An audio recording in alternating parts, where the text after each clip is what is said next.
வாழ்க்கையில் முதல் கனவுதான் final destination ஆக வேண்டிய அவசியமில்லை. ஒரு டிசிப்ளின்டு மிடில் கிளாஸ் குடும்பத்தில் வளர்ந்த மாதவன் ஆரம்பத்தில் சினிமா கனவு கொண்டவர் இல்லை. அவர் ஒரு எலக்ட்ரானிக்ஸ் இன்ஜினியர். என்சிசியில் சிறந்த சாதனை, விமானப்படை தேர்வில் கூட இறுதி சுற்று வரை சென்றவர். ஆனால் வாழ்க்கை வேறு பாதையை தேர்ந்தெடுத்தது. ஆக்டிங் மீது இருந்த ஆர்வம் அவரை ஒர்க் ஷாப்களுக்கு கொண்டு சென்றது. ஆரம்பத்தில் பெரிய வாய்ப்புகள் இல்லை. Small ads, TV serial roles, ரிஜெக்ஷன்கள். ஆனால் அவர் விட்டு கொடுக்கவில்லை. அவருடைய ஃபஸ்ட்டு பிக் பிரேக் அலைப்பாயுதே. அந்த ஒரு படம் அவரை ஓவர் நைட் சென்சேஷனாக ஆக்கியது. ரொமான்டிக் ஹீரோ என்ற இமேஜ் வந்தது. ஆனால் அதிலேயே செட்டில் ஆகாமல் அவர் ரிஸ்க் சாய்ஸ் எடுத்தாள்.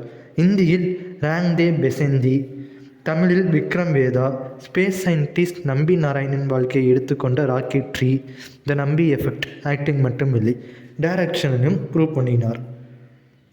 மாதவன் வாழ்க்கை சொல்லும் லெசன் நமக்கு என்னவென்றால், கம்ஃபர்ட் ஜோனில் இருக்காதே, இமேஜுக்கு அடிமையாகியாடாதே, லேர்னிங்கை எப்பொழுதும் நிறுத்தாதே.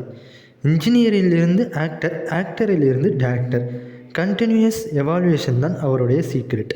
இவரிடமிருந்து மோட்டிவேஷன் லைன் என்னவென்றால், கேரியர் சேஞ்ச் பயமாக இருக்கலாம், ஆனால் பேஷன் ஃபாலோ பண்ணலைன்னா வாழ்க்கையை இன்கம்ப்ளீட் ஆகிடும். இவர் ஒரு ஃபங்க்ஷனில், அவார்ட் ஃபங்க்ஷனில் கூட ஷாருக் கானும் இன்னொருத்தவங்களும் பார்த்திங்கன்னா மாதவனை வந்து அவரோட இனிஷியல் வச்சு கலாய்ச்சிட்டு இருந்திருப்பாங்க. அதில் தமிழ்லேயே அவர் தக்காக ரிப்ளை பண்ணியிருப்பார். அந்த ரீல் நீங்கள் பார்த்துருந்தீங்கன்னா கமெண்ட்டில் சொல்லுங்கள்.